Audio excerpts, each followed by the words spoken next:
Hey, what's up, everybody? Welcome back to I am Senor SketchCraft. What's up?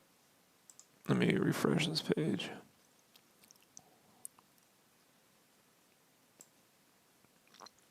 I believe that's working now. Okay, everybody. Okay, I'm good. I'm good. Okay.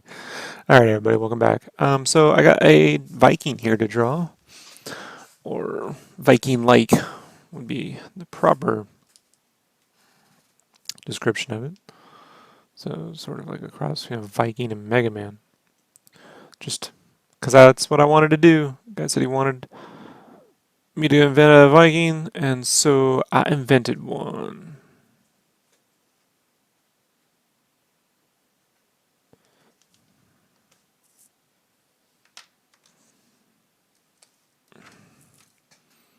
Um,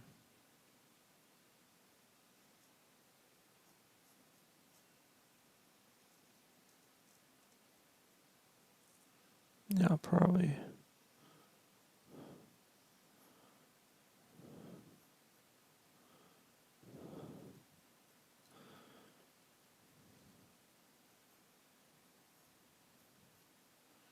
He had some requests. So that's what I'm doing here right now. I'm gonna grab my pens out. Get my pens. Try not to knock all my shit over in the fucking process.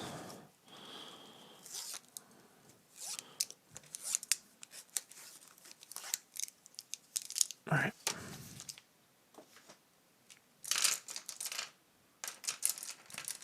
I gotta really color code these things. Make life a little easier for me.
Probably gonna need my eraser as well.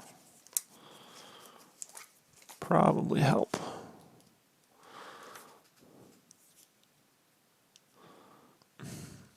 And coincidentally, my eraser's out, so I got backups.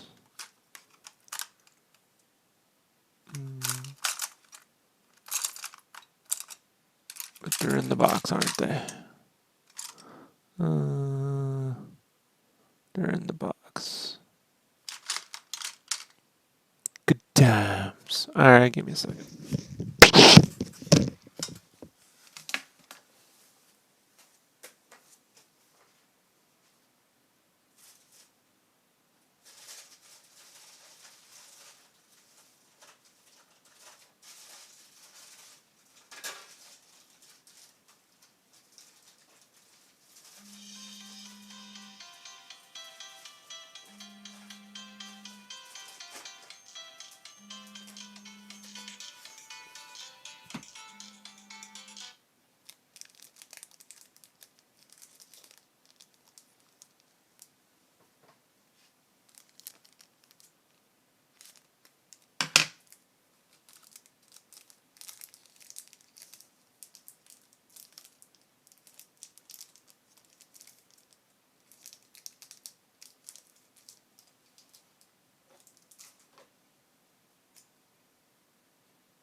continue.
Why did I decide to do this piece traditional?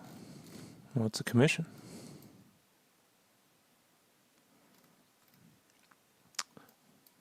Always draw traditional and digital.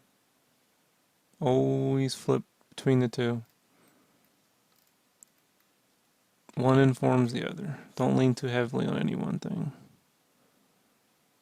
That's my advice.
What was I trying to do right there?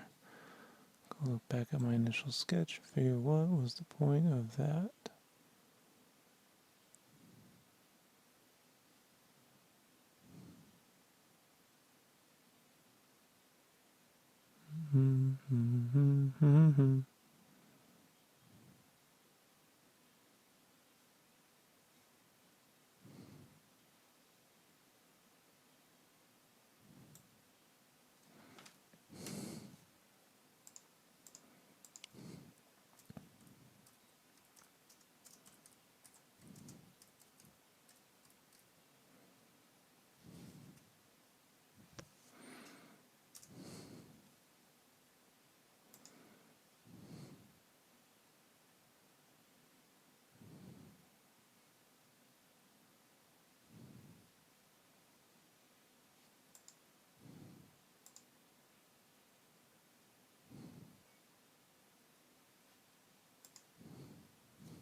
sub down.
Yeah, he just wanted some generic Viking thing, so I just made something up.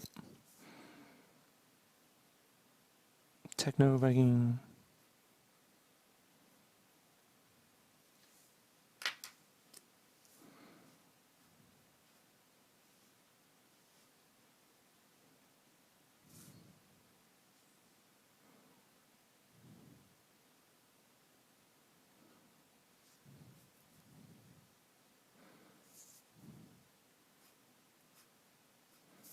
So I'm just making this up as I go.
It's not IDW.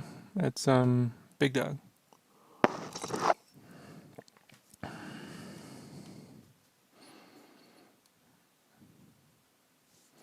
That isn't what I was talking about the other night. Or last night. What I was talking about last night was something else.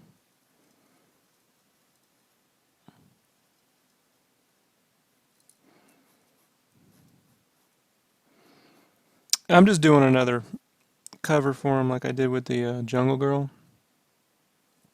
So, remember those dragon sketches I was doing a while back? That's what that was for.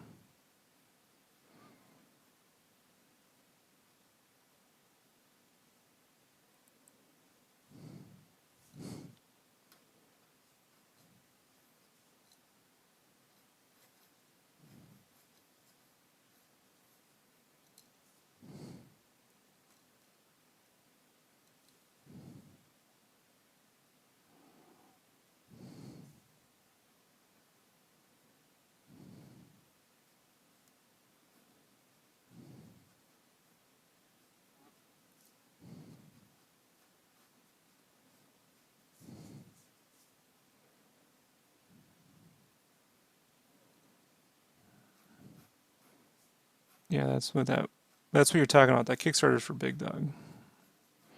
That's Tom. So he's doing a big kaiju comic.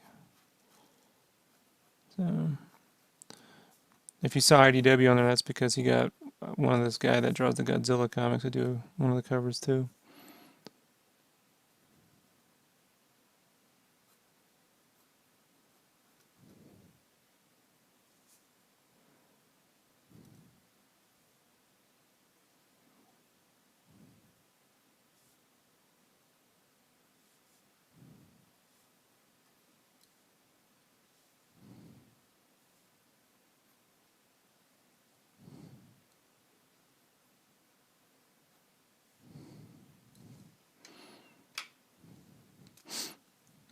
The thing for IDW's something else.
What references do I look at to create my designs?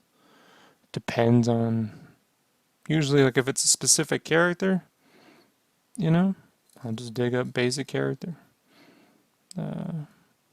For this stuff, I just look up Viking armor so I can kind of get an idea what I want to do. You know? And then all this other stuff I just make up.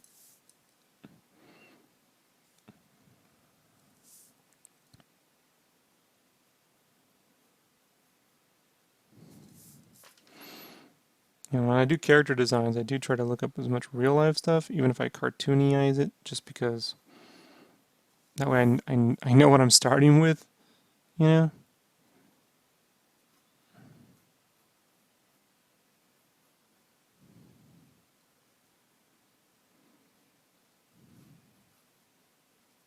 Cartoonize. Is cartoonize a word? I don't think it's a word.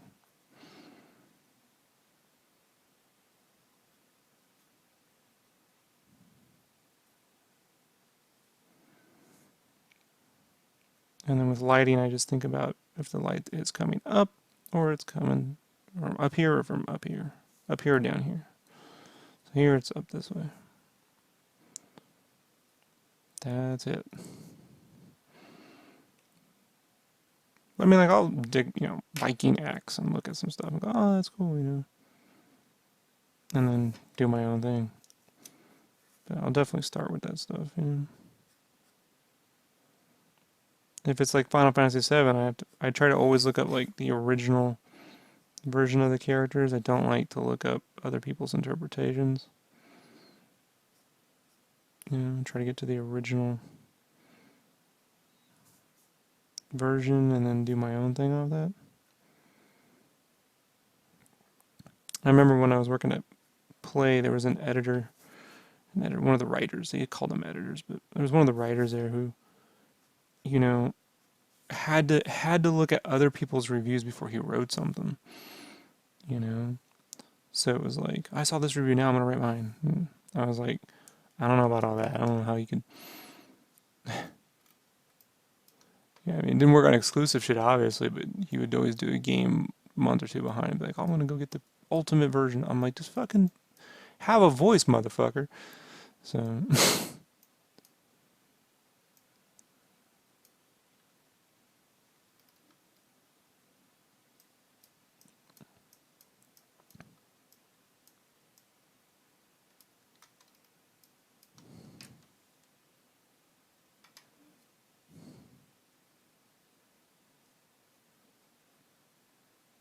And I try to take a step back when I'm just like making some of the stuff and go, oh, should that go there? Should this go here?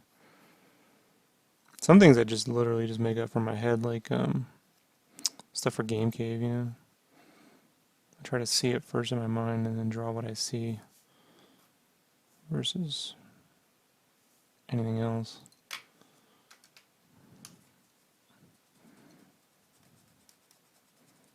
Which I'm pretty certain is made up of 30 years of influences, right? So if it's like, this looks like that, I'm like, well, that's probably because I grew up with it.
But it's good to inundate yourself with a lot of different things, so that you can pull from different references, toys, statues, life, games, animation, photos. When I'm doing that gritty style, I have one issue of Prophet next to me. It's the same issue. It's issue 7. 7 or 9. I always get them screwed. It's probably 9. It's issue 9. Or he's fighting Crypt.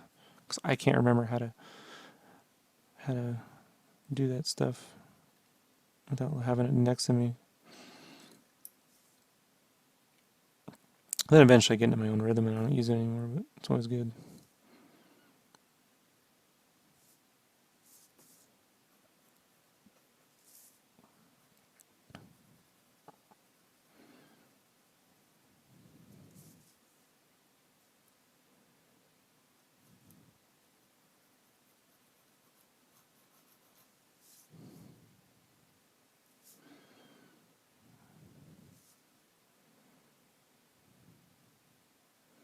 Struggling with dressing a character and creating my own. Yeah, you know, with dressing a character, I did 10 years in men's apparel, right? So t-shirts, hoodies. You know, it's like I learned a lot about designing in spot colors, like have a basic figure set up, you know? Have a basic figure set up and blotch in, you know, colors and stuff like that versus for the character designs. I think I've done some character design art tips. But I might do an art tip this week. How about that? Maybe tonight, like a nice quick 20, 30-minute thing. I'll do an art tip, open up some of my older design stuff like on Oz and everything, and kind of walk how I did that. That might be something to talk about.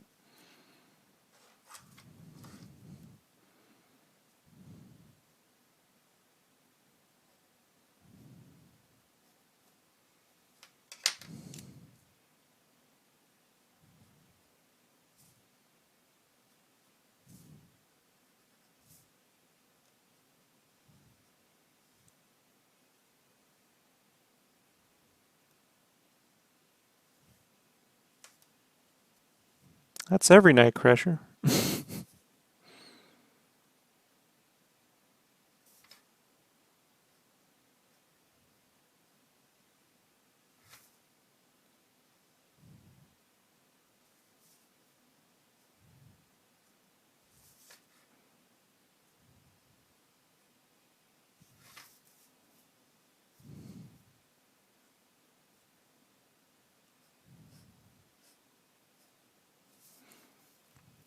I try to get a basic design set up, and I don't worry about the style when I'm doing character design. I let the shapes come after there's something figured out. I try not to do it all at once. Here, I'm doing it all at once. You know, um, but this is also a good exercise.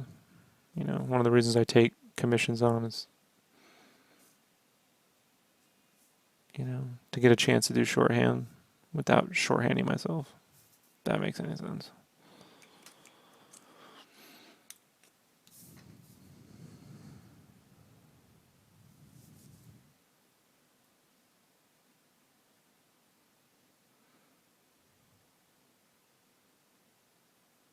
But look, if you were trying to create something that was like Super Mario, say you're trying to create something that is like Super Mario Bros. 3, go grab the Super Mario game screens, grab some Super Mario concept art, and then also look at some maybe ZBrush models, and then start to play with, you know, don't recreate. Maybe start to kind of kind of get a feel for what that's going to look like, and then start to mix and match shapes. It's all about shape play. Design is all about shape play and color. You know, usually shape play, and then you can design in color, which I learned in fashion, which generally isn't done so much in like movies. They tend to do more like silhouette, especially games, because you're kind of seeing behind a character all the time. It's like important to spot the character at a distance. Although I do feel like that's led to a lot of the characters looking the same. Like if everyone designs characters the same way, then you're just going to naturally arrive at the same conclusions. You know. So that's something to watch out for too. That you're not just constantly retreading the same design tropes because, you know, you use the same random scatter brushes to get a silhouette that X studio does or X artist does, you know. What's up? Submarine.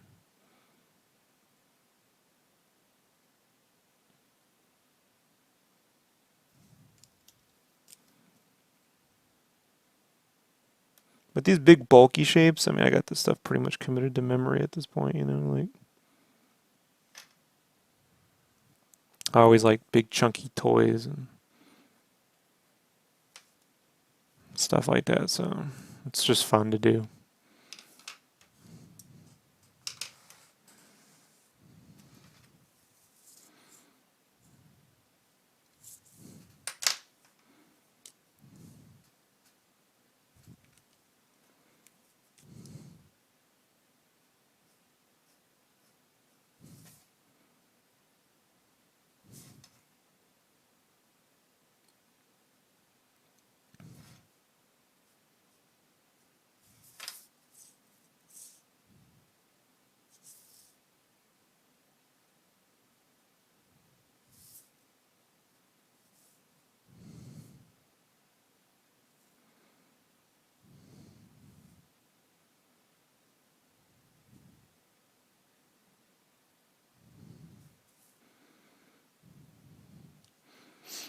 I can't memorize every character, you know.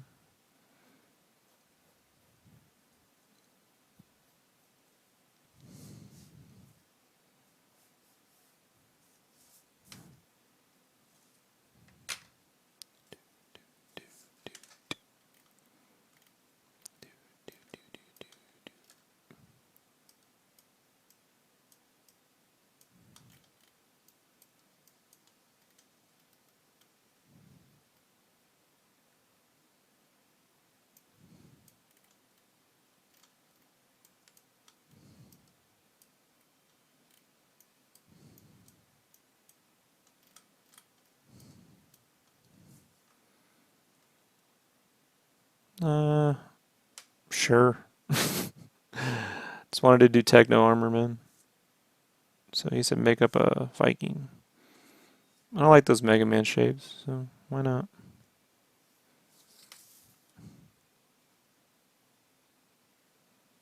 Capcom won't do it. Fuck them.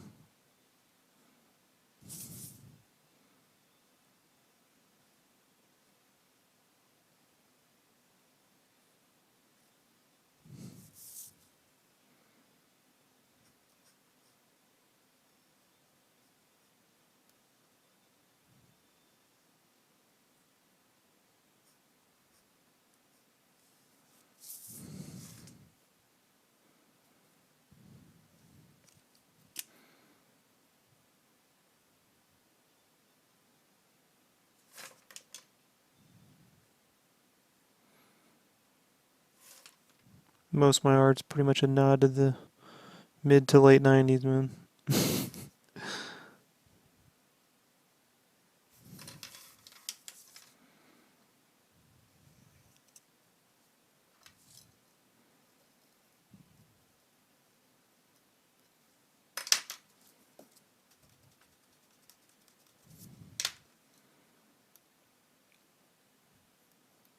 It's like, hey, they made Resident Evil fun again. Great, but look at all the other shit they fucked up, you know?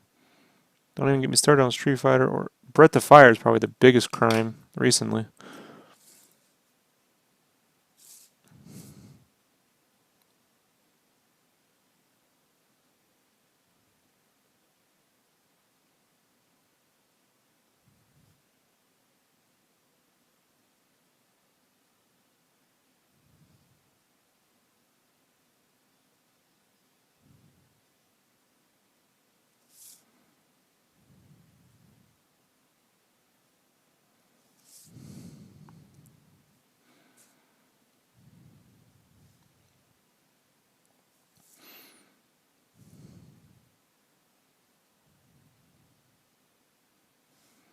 I had this idea that he'd stick these axes in his tuft back there, so he wouldn't have to. They just shove in there since it's so thick.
I don't think character design is easy. I think a lot of people go, I design my character. They tend to draw the same character over and over again. You'll see it all the time. I just love when you design characters. Same character over and over. You know, and the one thing I learned in t-shirts is like I wasn't allowed to make the same shirt over and over again. Because you make one shirt and it's successful and everyone else is knocking you off. So it's like if you applied that same formula across every shirt, you'd have 350 of the same shirts. So I've always tried to like, you can work in big chunky shapes and then, you know, let's say this was for somebody like, I don't like the big chunky shapes, and you can flip it out, you know. Go super thin, you can go super medieval. I mean, I do think though that if you're going to do designs, it can't just be like, I would never just be like, oh, I drew that, that's it. You know, like that's where designing in the silhouettes helps and doing little sketches digitally.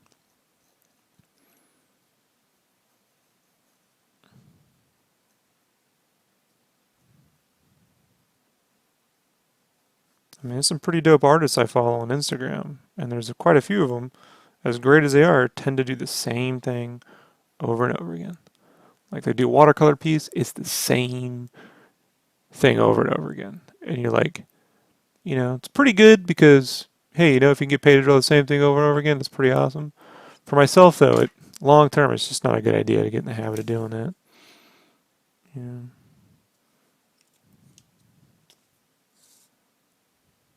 So that's why I'm always like flipping, jumping between this, the Copics, the watercolor, the digital.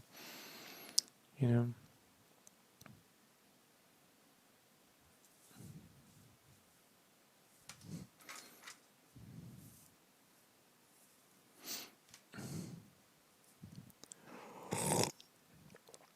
Well, I grew up in the same era, man. I think Joe Mad's like 3 or 4 years older than me. 74. I think he's 4 years older.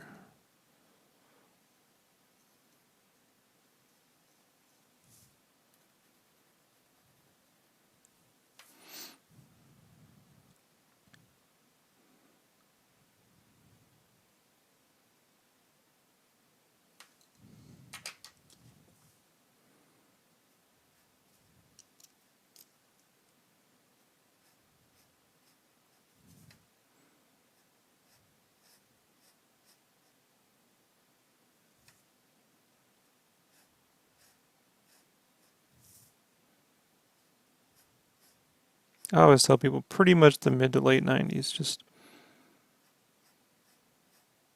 you know, 92 to like 2000, you know. It's good. To say 90 to 2000 is probably my, I mean, that's when I was in junior high through high school and into the army, you know. That's when I did all my, discovered anime, discovered comics, discovered fighting games, you know.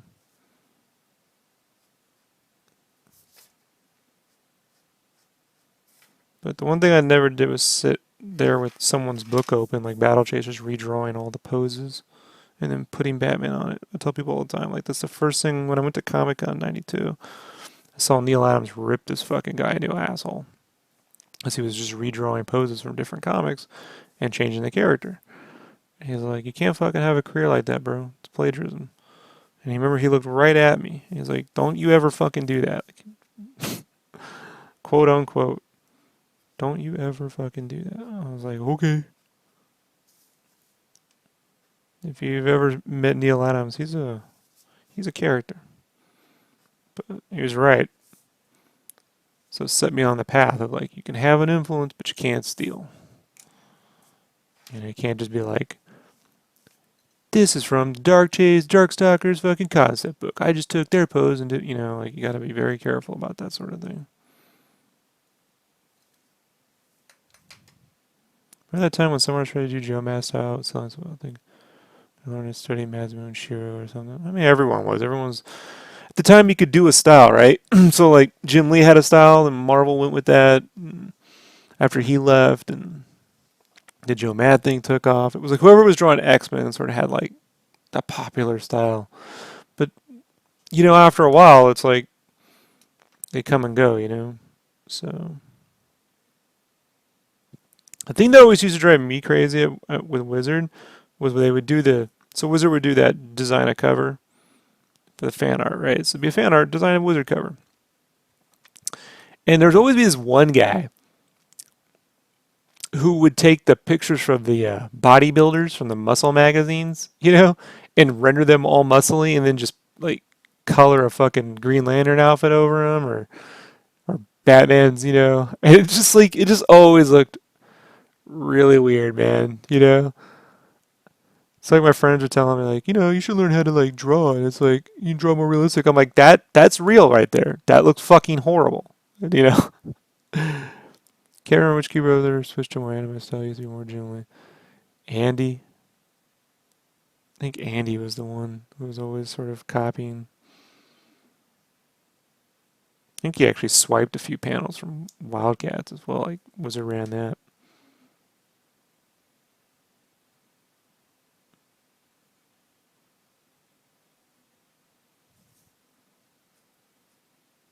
But my influences are like, like anime, animation, toys, older concept art, you know, Joe Johnston, Ron Cobb, you know.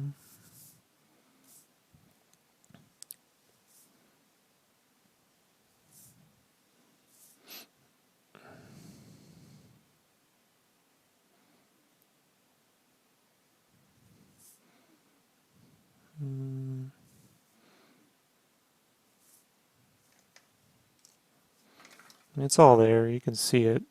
You can see it, yet it's not 100%, So I think as an artist, everyone should strive to, you keep at it long enough, you'll develop your own look. And that look comes from people not telling you no. You know?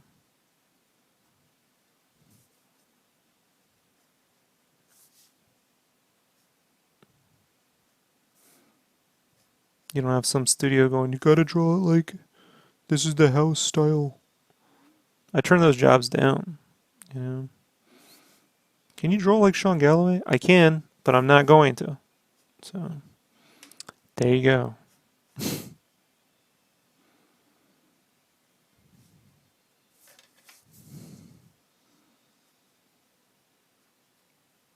When I do the plaid style art, it's because he's never going to make anymore. And I own everything. There came a point where I was like, I want to buy more of this, and I can't. And I don't like his new Mobius fucking shit. I like that older, gritty stuff. So I'm like, I'll just fucking start to make my own. How hard can it be?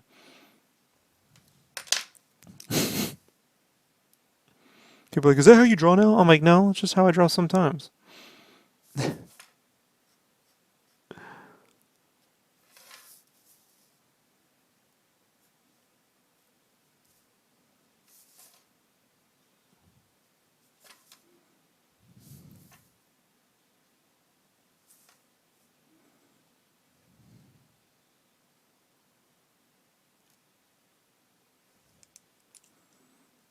So weird on this paper, the .03 has a thicker line than the .05. Throws me off. And it's not just this one, it's every pen I've ever used. I wonder why that is.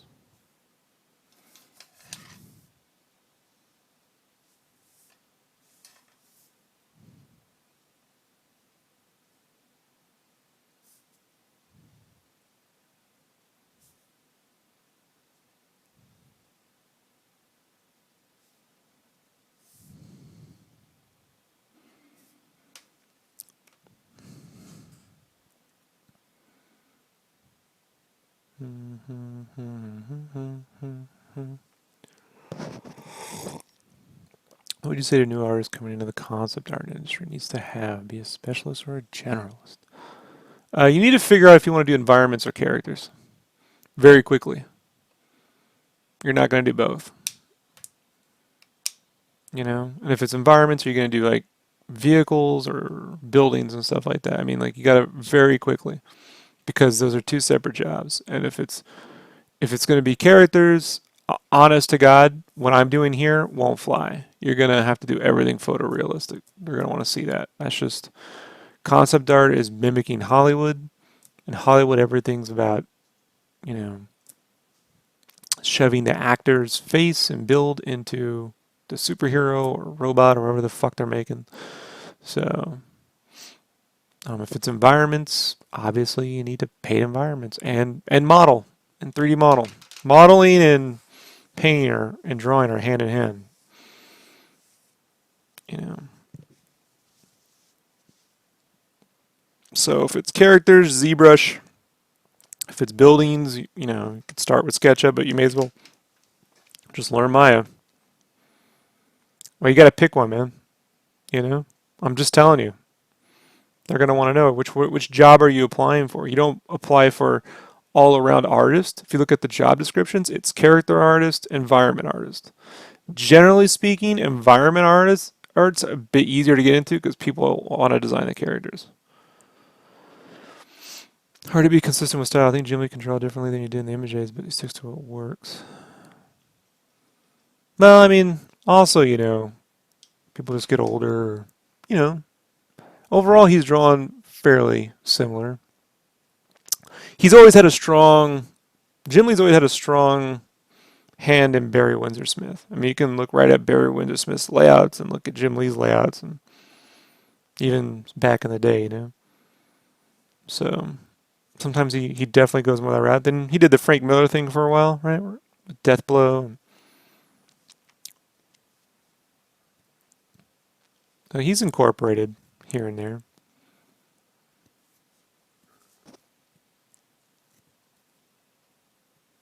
His Scooby-Doo shit's just weird. I don't like it.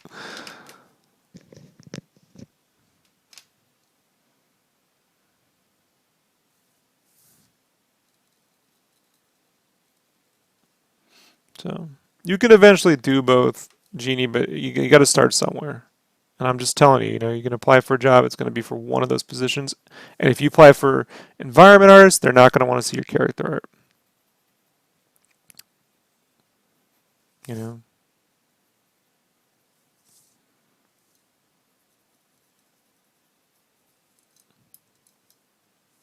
So figure out which one you enjoy doing the most because that's the one you're going to be living.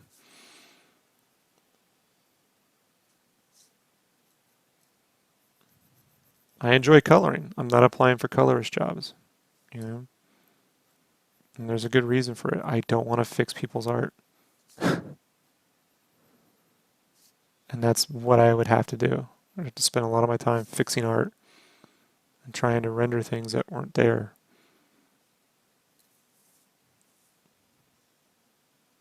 Why not do locations with characters? How do I explain this? Because the jobs are separate. I'm just letting you know. Go apply. Go to Blizzard. Go look up what their jobs are, and you'll see environment artists, character artists. You know, they just don't have the time to have one person do both. So the jobs are separated.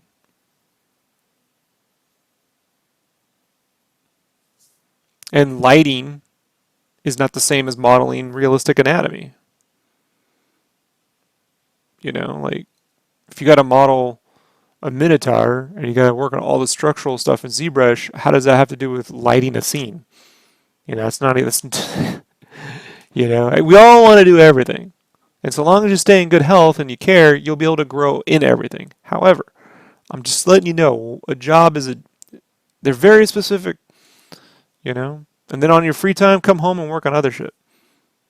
You know, develop your environment stuff. If you're doing characters, if you're doing characters, develop, you know, if you're doing environments, characters, vice versa.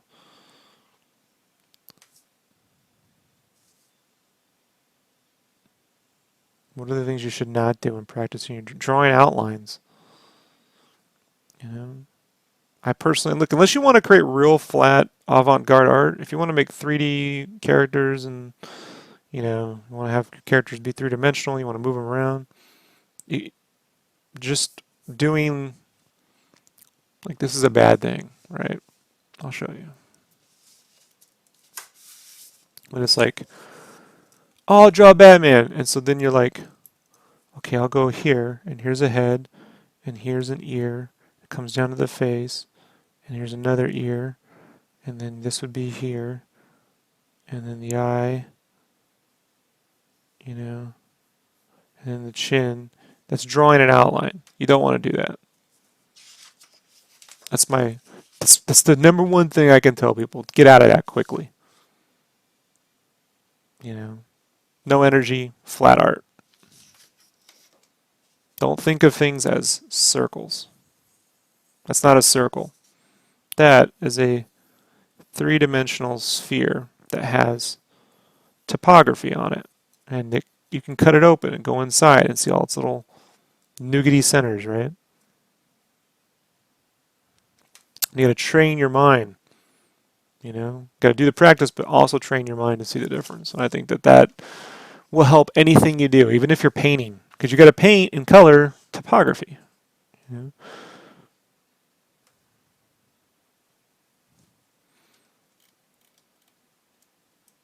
And if it gives you a headache, that means it's working. Because eventually it won't, but it's going to. So you can tell when Brandon is actually doing the work, he's like, my head hurts. I'm like, yeah, because you're actually doing the work, and that's when you want to quit. Don't.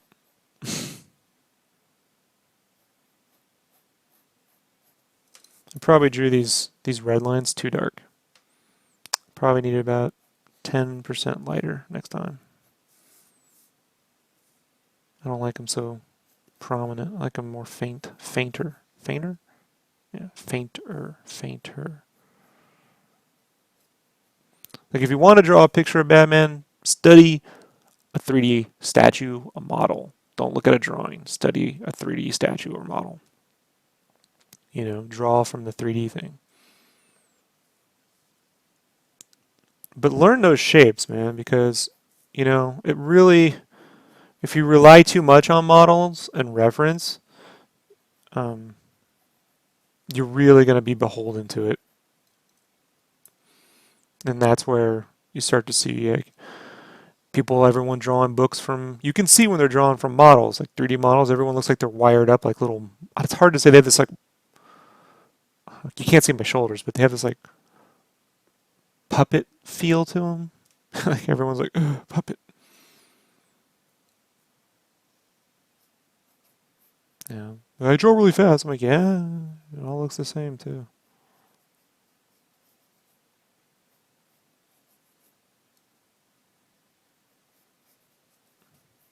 Give yourself time. You know, try to remember like chefs don't get good until their 40s.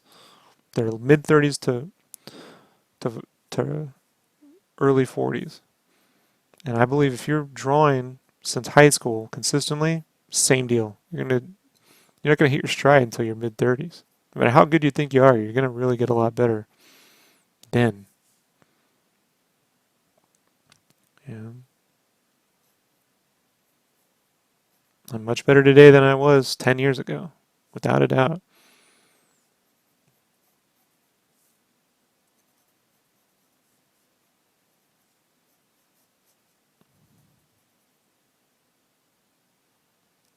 Mm.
It's like when publishers want to see my work, they don't want to, the colors are great, but They got to see the line arts if I'm drawing things, you know? Especially interiors, I'm not going to be able to color my own work. So you'll have multiple portfolios, you know, as you apply for jobs. And it's graphic design, they want to see all my graphic design stuff. Then they see my illustration after the fact. Like, oh, what else you got? Well, this is my illustration stuff if you want to see this. Oh, yeah, let's see what else you can do.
For its portfolio, we say keep it consistent. Characters, 3D characters.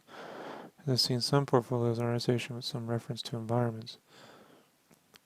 Except for environment artists. I mean, I can show you a few on the environment artists, just have environment, you know, pieces or props and environments. My advice to you would be go find the job posting for a job you'd like, whether you're qualified for it or not, you know what I mean? And see exactly in that, gotta go look at those job postings, you know? Go to Blizzard, go to EA, go to Sony, go to Glassdoor, and then look at what they're looking for. They'll tell you exactly, we want to see strong character, we want to see strong, you know, show them what they're looking for. I'm telling you, like that, they're going to tell you exactly what they want to see, you know.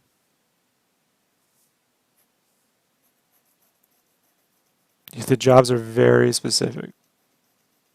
People do different things over their career, so sometimes in an art station, you'll see, hey, oh, he put a character in there. He probably did some character work.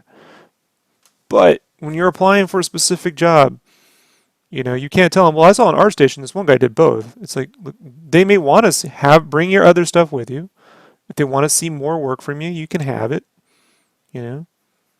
But apply for the job. Each portfolio, you're not going to have one portfolio for everything. You know, you're going to have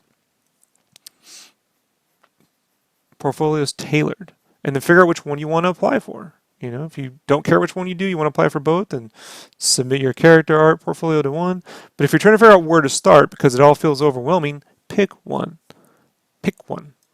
I want to do both. Great. I want to eat pizza and Mexican food, but I'm going to tell you right now, don't do it. Don't eat Italian and Mexican food. Cilantro should never be mixed with basil and oregano. It's a bad idea. I got fucked up once.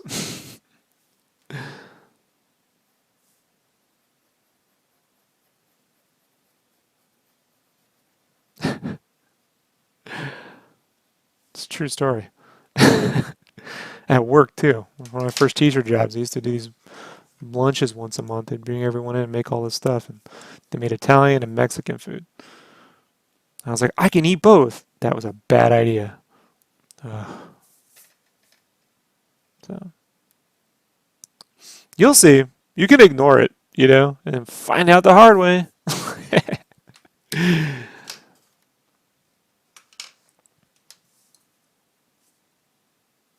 I just hate seeing people like waste their time.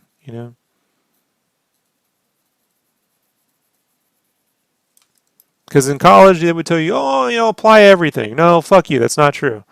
There's not an everything job. And the people I saw at success stuck with one thing and then branched out. But I got this advice once from this counselor at my college, who was like, make sure you never specialize because they'll get rid of you. I'm like, yeah, but you can't get in. And I took that. I'm like, so I went into my first portfolio, went into my first job interview with just this most random fucking thing ever. And they're like, looking at everything I have, and they're just like, they didn't know what to do with it. And I'm like, well, I didn't want to specialize in one thing. And they're like, yeah, but it is a job that you're applying for. Oh no, the food was dope, dude. No one else got sick, but I was the only one who ate Mexican and Italian food. And the reason why they made both was because the owners liked Italian food, but most of the people working there were straight from Mexico. They made some badass food, dog. So they brought in the Italian food. They were all fine. The Mexicans cooked up all their carne asada and fucking tamales and shit, and that was fine. I put them together. I was like, this is going to be fucking amazing. Why didn't I think of this ahead of time? Whew. That's why pizza nachos is just pizza on nachos. It's not pizza mixed with jalapenos and cumin, taco seasoning, and try it. Get back to me. Let me know how you feel.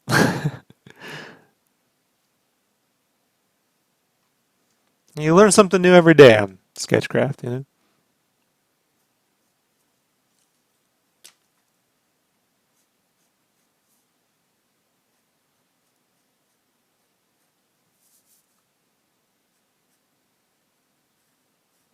It's like Joey's trifle from Friends. Custard, good. Meat, good.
Yeah. But definitely, long term, don't limit yourself to doing one thing. Because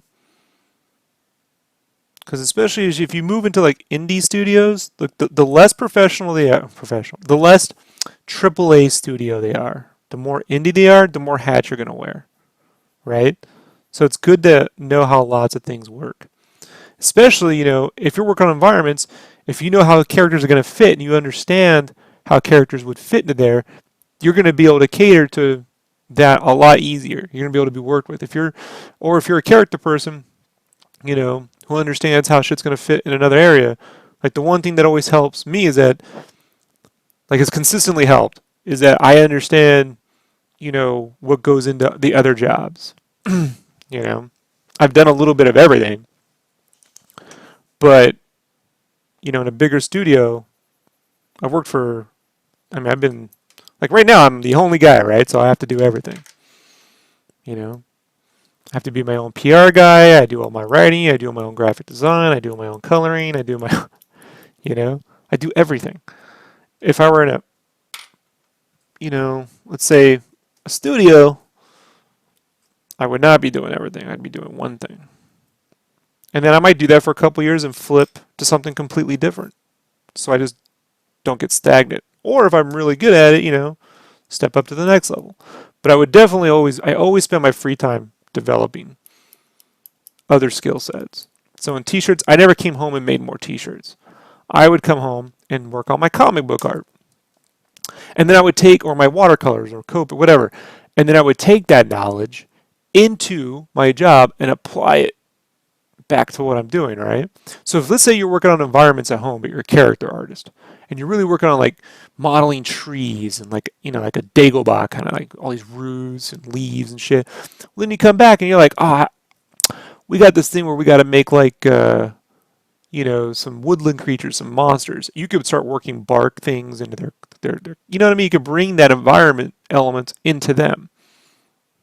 Same with characters. Like if you're doing environments and then you're coming home, you can work environments into your characters where it's like, okay, vice versa. So, the thing I would refrain from is just doing the same thing all the fucking time. Because trends come and go, man. And in fashion, they come and go real quick. What was big this week is done, a week later. Like, can't even sell it anymore. And it didn't start out that way. When I first started out, it wasn't like that. You could sell a shirt for an entire year. That can't happen anymore.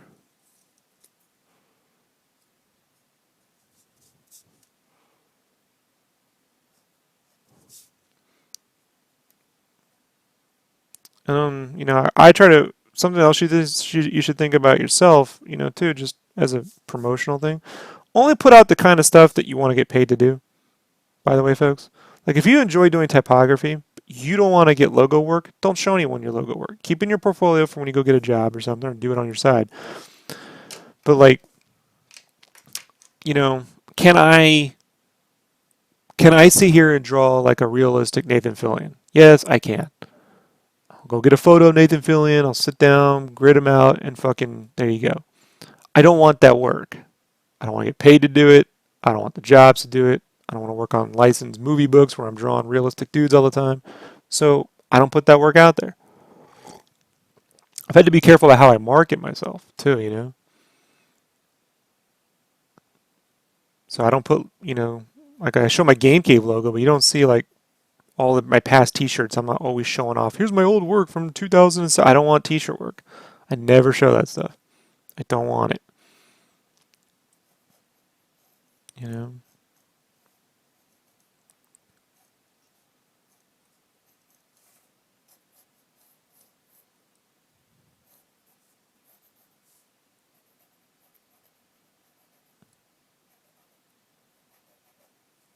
I mean, unless a really good fucking t-shirt job comes along that I can't pass up, I mean, it'd have to be really good money.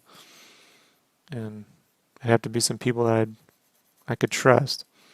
I'll never take t-shirt work again. Sure shit will never fucking freelance it.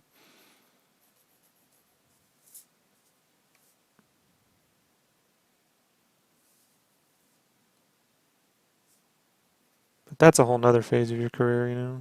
You're like, I don't want that trouble.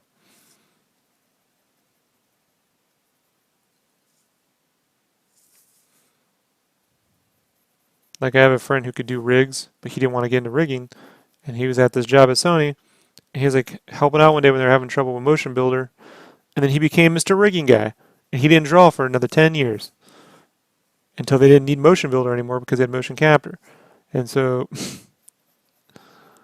then he's like, I can't draw anymore. I'm like, I don't know what to say, bro. Why didn't you draw when you came home? Well, I was tired. I'm like, well, there you go.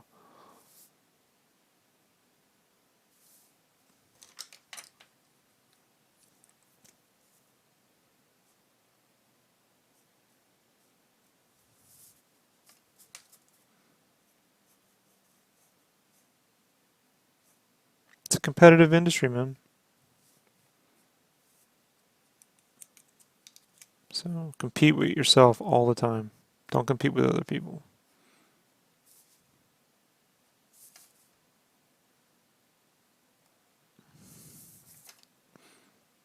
So when Brandon tells me I'm tired, I'm like, I don't give a shit.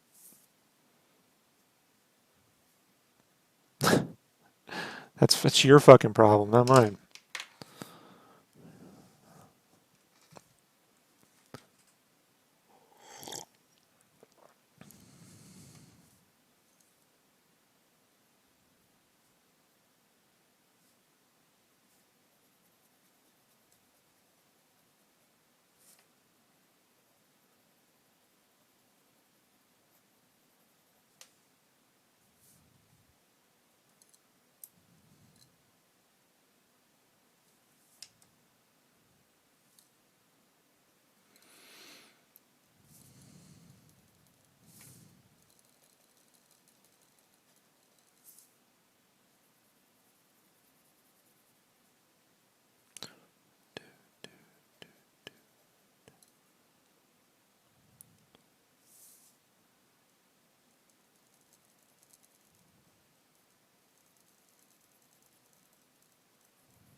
These feet, I know for a fact I'm drawing the shit right from Mega Man Legends. Like I already know. I'm like, that's buried up in my head somewhere. That's awesome.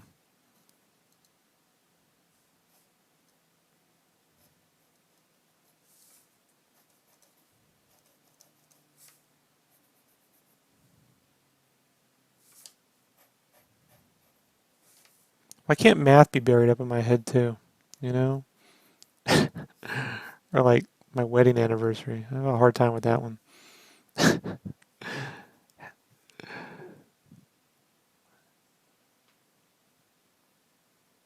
She's like, you don't remember, do you? I'm like,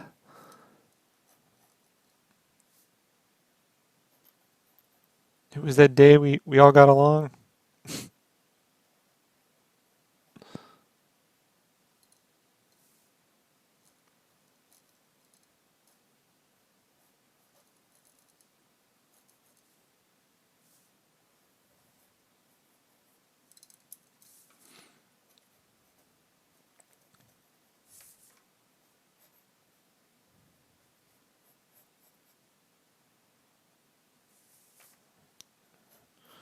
For you know how much stuff I have written around. That's why. I mean, I put it in the phone, but I've had to switch my phones 800 fucking times. I got the Google Calendar alert. Problem is, she quizzes me, bro. If I go look for something that I wrote down, she'll be like, She wants to know that I know it. You know how that works? They don't want. They want you to know that you should be knowing it.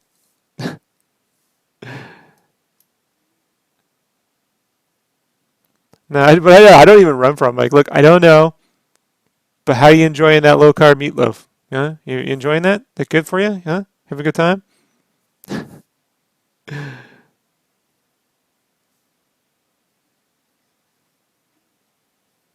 I remembered to make that. That's what's really important.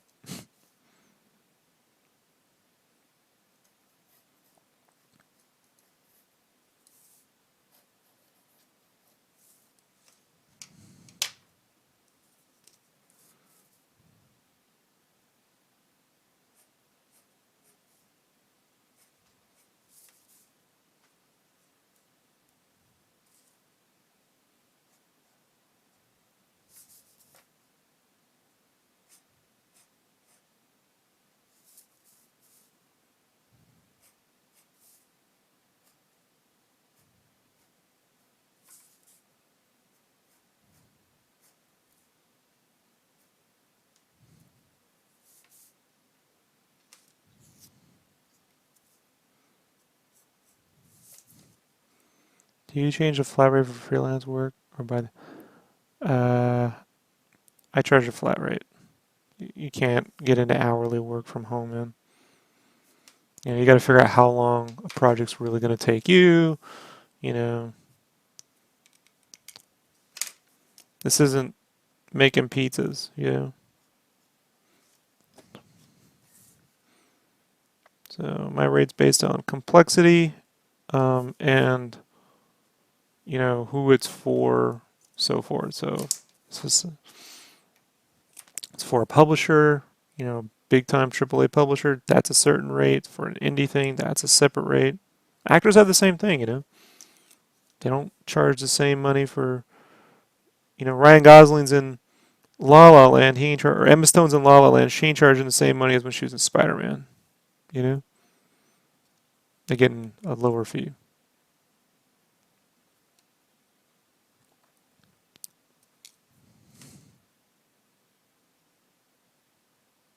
I'm gonna get my money back when Kyle directs Star Wars one of these days.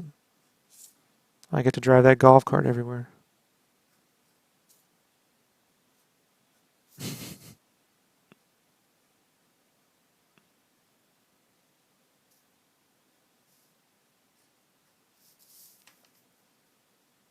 Hey, what's up, Gamal?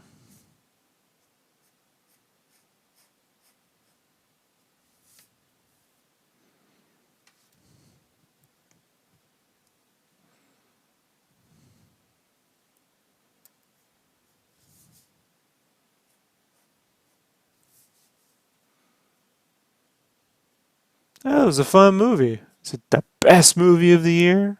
Not for me, but it's a fun movie.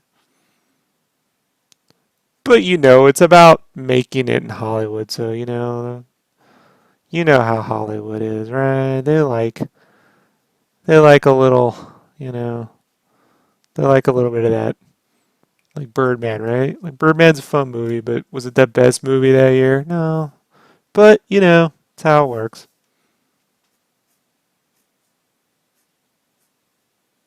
I just wish it would have nominated Deadpool for something because the fact that that movie got made at all is ridiculous. And it should not have happened, you know? It's like, what's funny about this, right? So you get a movie like La La Land, right? And there's some sequences where you're like, oh, they're up in the air and it's pretty cheesy fucking fake clouds and shit. And you look at it and you're like, everyone buys into it and says, oh, this is a musical. This is what they do in musicals, right? But if a guy swings around in a fucking costume, you know what I mean? They're like, that would never happen. It's fake. It's genre. And I'm like, musicals are pretty fucking fake, dude. Like, start singing on a bus and you're going to get arrested. Sing at the airport. Watch what happens.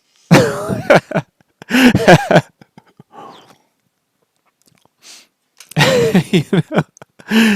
It's like, But I know this. You can't make Star Wars outside of, I mean, a shoestring, no nothing budget. You've seen what those videos look like. You can make a La La Land with nothing. So you kind of need Hollywood to make. I don't know. It's weird. It's a weird industry, man. It's an industry where everyone wants to make money, but if you do, you're a fucking sellout. You know? It's hilarious. When you're young, you get mad about it, or you get all hyped up. After a while, you get to start to laugh.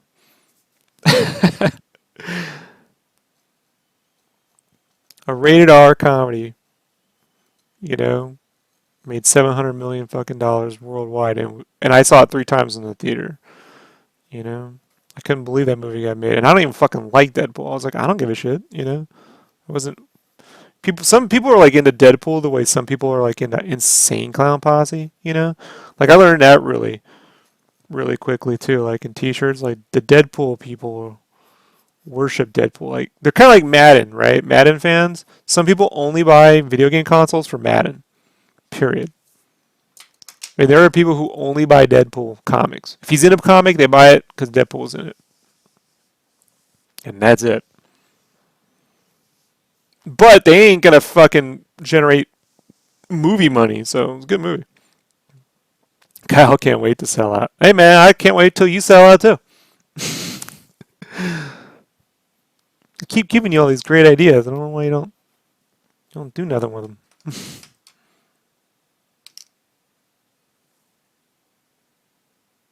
Or genre. How about genre film? Can we do that? I don't know.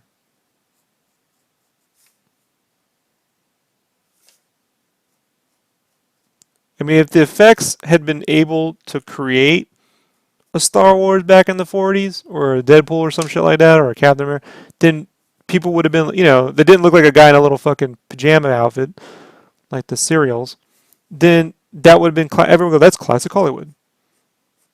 I mean, people get superpowers in musicals. Think about it. They could fly, they could fucking pause time. You know what I mean? Like,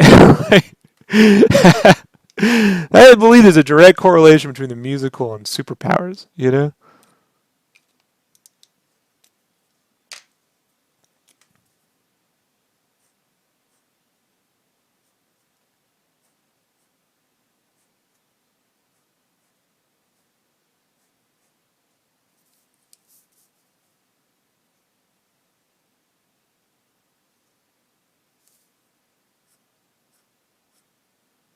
However, once you put in, later, Genie, once you put a superhero in a musical, we fucking hate it.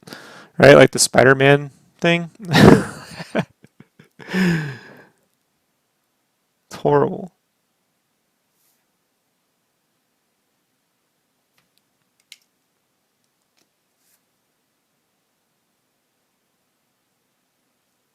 Uh,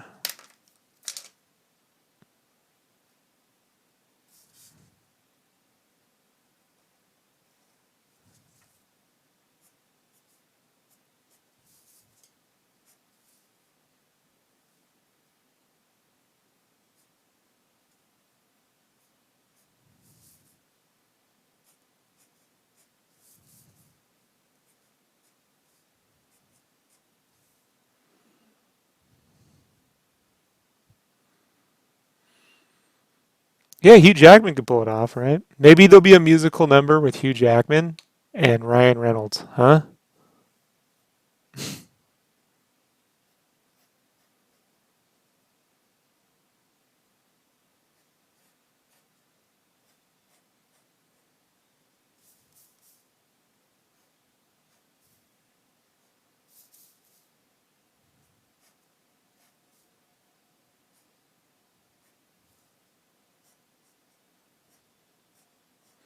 If Deadpool can pull off the musical. Look, South Park managed to fucking win some awards. And why? Because they made a musical. It gets a pass.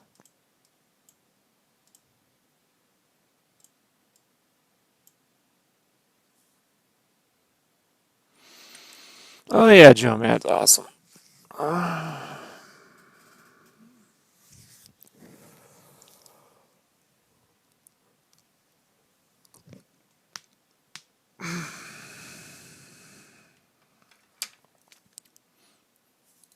Welcome to my high school years.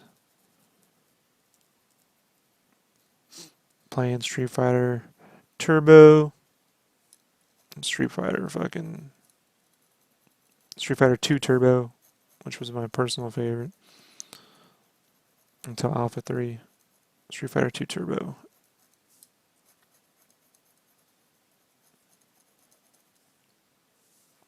And buying some Joe Mad issues of X-Men, which I didn't even bother reading because I didn't give a fuck. And then buying Spawn. And then Bone. Bought Bone. He's a big bone guy. Like Bone.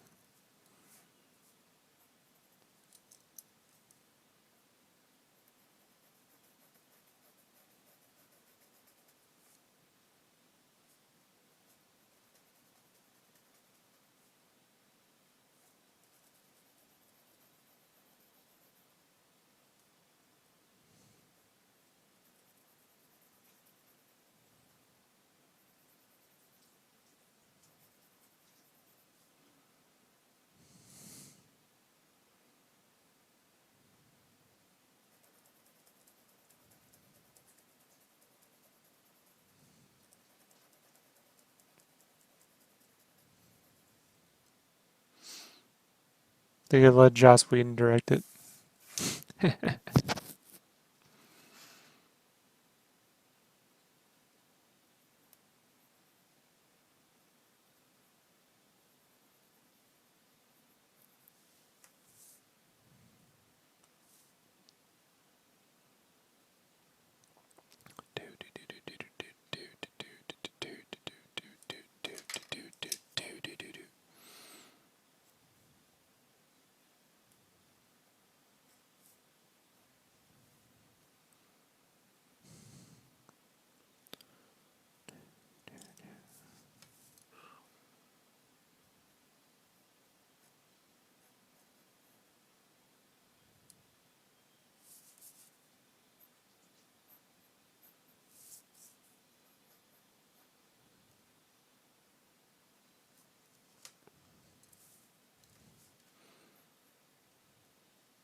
Don't know.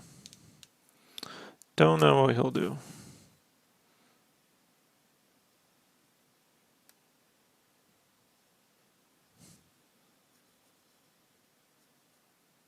He certainly doesn't seem to be in any hurry to do it, that's for certain.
I think you're more likely to see Dave Filoni in the director's chair before Joss Whedon.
How long do you wait to use Copic over your inks at drying time?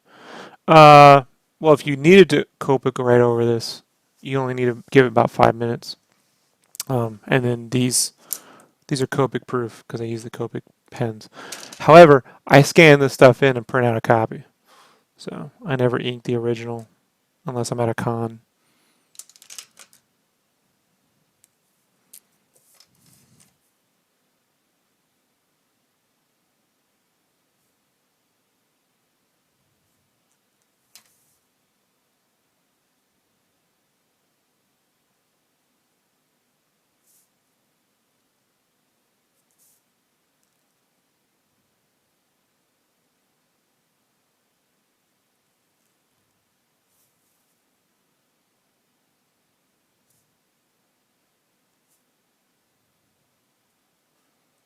But when I'm at cons, I let them sit for about 5 minutes.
My Copic reacted the ink even after I smooth a pencil.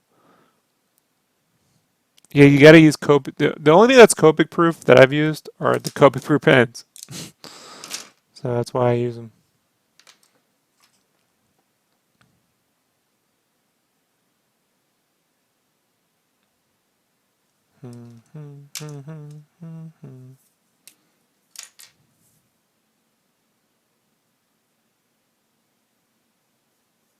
But if you don't have them, then just photocopy it or scan it in and print out a copy. You know, and they used to do color comps for comics, like Joe Chiodo and those guys, Steve Oliff back in the 90s. They didn't color, they did them all by hand, so they would have to make a photocopy. And you could watercolor over that because the toner is waterproof. Photocopy toner. Paper's going to warp, but not much you can do about that.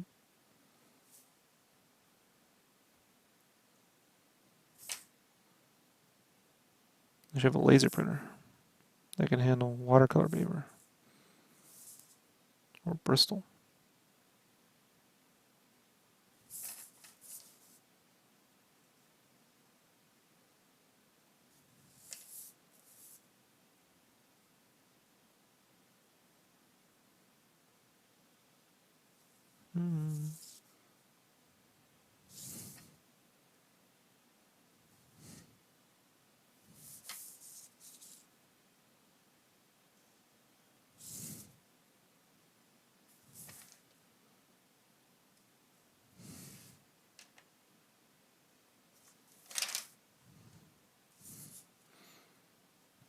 Remember, Copics are alcohol, so, you know.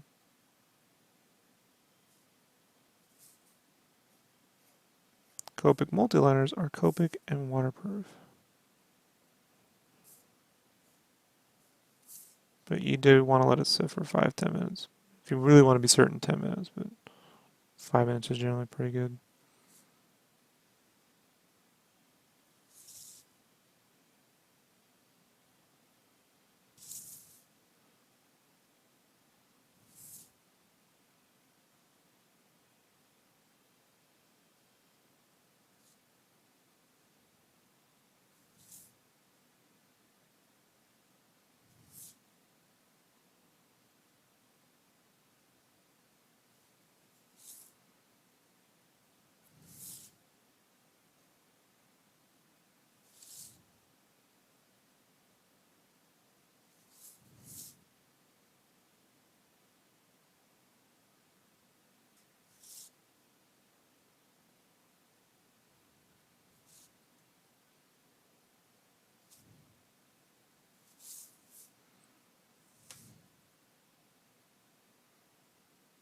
Yeah.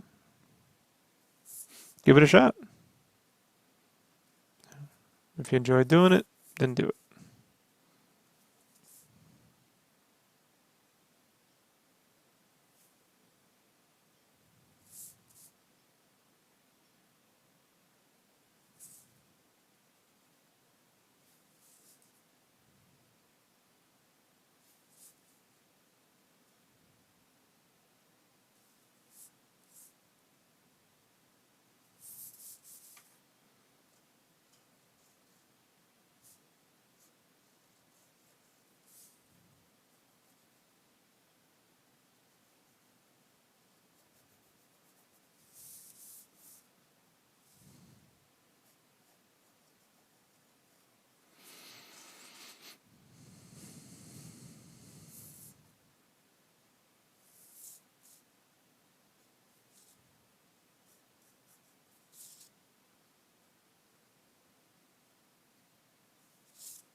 He's got another one in his tuft. He shoves him in the tuft.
All right, everybody.